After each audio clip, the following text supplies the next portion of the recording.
Hai, salam mesra. Saya Adlina. Saya pemandu pelancong anda hari ini akan menceritakan tentang budaya Malaysia, iaitu budaya Sabah dalam Malaysia. Okey, saya pilih tajuk Pesta Murut Kalimaran.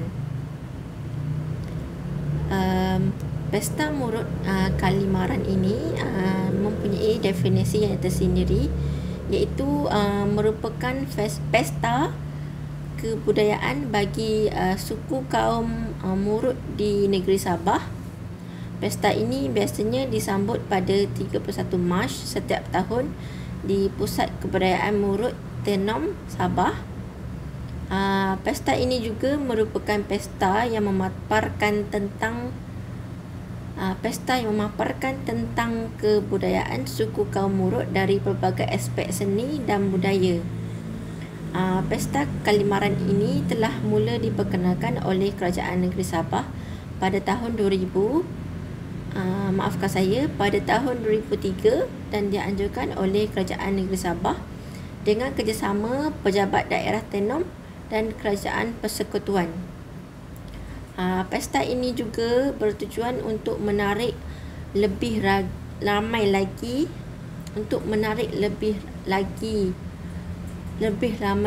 pelancong dari dalam dan luar negara untuk datang ke daerah Tenom itu sendiri dan melihat kebudayaan dan kepelbagaian kraftangan hasil tangan dari suku kaum Murut. Okey, selain daripada itu, terdapat juga pelbagai masakan tradisi dan persembahan tarian tradisional suku kaum Murut. Pesta ini merupakan salah satu perayaan di Sabah. Pesta Kalimaran dirayakan oleh kaum Murut di Sabah bermula 26 Mac tahun 2023 nanti. Pesta Kalimaran adalah salah satu perayaan terbesar di Sabah selain daripada Pesta Keamatan.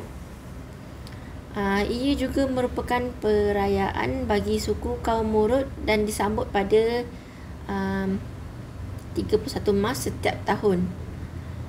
Kaum Murut merupakan suku kaum ketiga terbesar di Sabah selepas kaum Kadazan, Dusun dan kaum Bajau.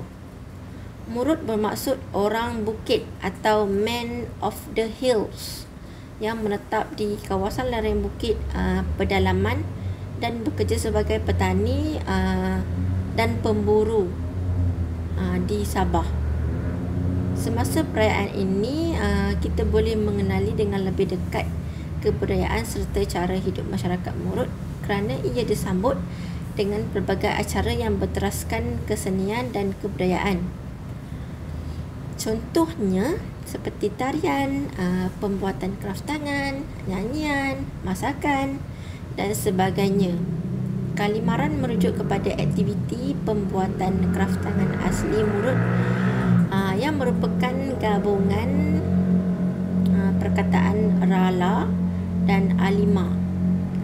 Rala bermaksud wanita muda, manakala Alima pula membawa maksud gigih bekerja, tekun, memiliki minda yang kuat serta rajin. Pesta ini berasal dari kisah tragis wanita muda yang dikorbankan.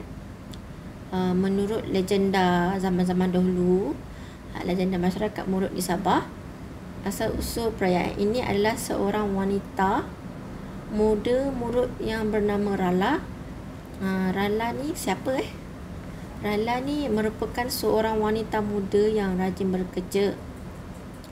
Namun abangnya bernama Yomolo percaya bahawa perbuatan mengorbankan adiknya mampu membawa kebaikan kepada seluruh masyarakat di kampungnya.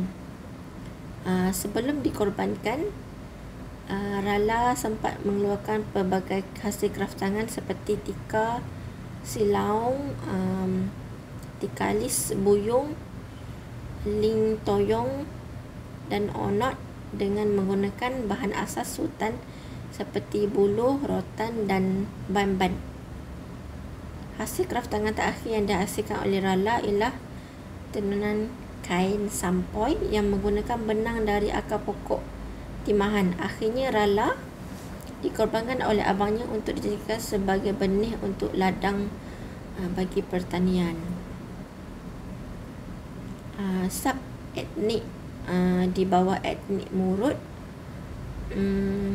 Bagi anda yang tidak begitu mengenali latar belakang etnik Murut, Persatuan Murut Sabah telah mengiktiraf 8 lagi sub etnik di bawahnya, iaitu Murut Tahul atau Tahul, Murut Timugon, Murut Timugon, seterusnya Murut Nabai, Murut Kolor, Murut Paluan, Murut Sembakung, Murut Gana, dan akhirnya Murut Baukan atau Bukan.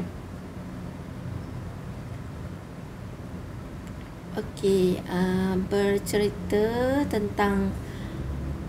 pula tentang Majinakan Tinauh, iaitu upacara kahwin kaum Murut yang anda wajib tonton jika anda datang ke Sabah. Acara yang paling menarik anda mesti saksikan ialah demonstrasi upacara perkahwinan suku Murut, iaitu Majinakan Tinauh. Kami difahamkan jika seseorang individu ingin mengahwini anak gadis berbangsa Murut, mereka harus menyediakan hantaran seumur hidup atau berian mati. Hantaran ini hendaklah ditunaikan sekiranya ditagih oleh keluarga pihak gadis hingga ke akhir usia ataupun sepanjang usia perkahwinan mereka. Upacara Tinauh ini biasanya akan diadakan selama seminggu.